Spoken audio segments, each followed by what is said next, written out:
All right, church family, good morning. This is your pastor. I am not with you today because I'm at home in my bedroom here right now. I got an Army weekend, so I've missed the last two Sundays because of vacation. We traveled to Virginia to see family.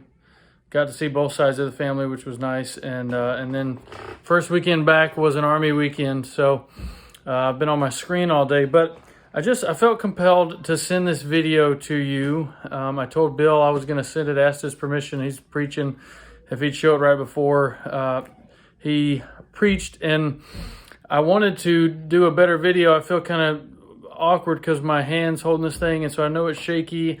I wanted to do something a little better, but I ran out of time this week, like most of you guys did, but I didn't want the week to go by without saying this, okay? This would normally be something like a midweek encouragement, but my heart has been very, very heavy for you and just state of affairs in general this week. And so I know because I know because my family is, I know because I've been talking to you and reading and listening and seeing a bunch of different things, that people are just anxious, fearful, scared. Spike in COVID cases, more people getting COVID, people in our own church family in the hospital as we speak. Just talked to John about Betty Purdon being in the hospital, praying for them, praying for you, Betty. We love you. That others have had pneumonia and been sick. Political turmoil, craziness at the Capitol. People are just unsettled. They're scared and they're fearful. And gosh, with very good reason a lot of times. And add that on top of everything else, right? So this week I've been doing the normal routine with kids. Elena's working.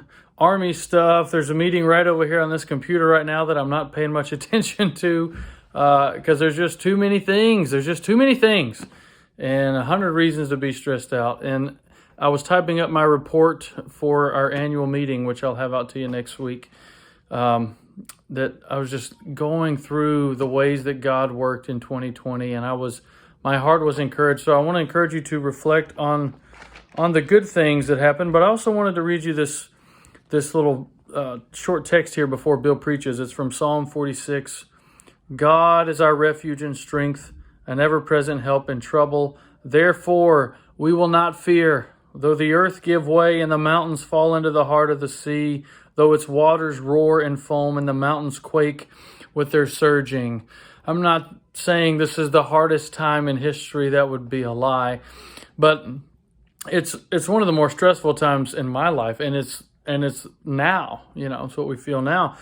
But please remember, be of good cheer, be joyful, God's people, because God is our refuge and our strength and ever-present help in trouble.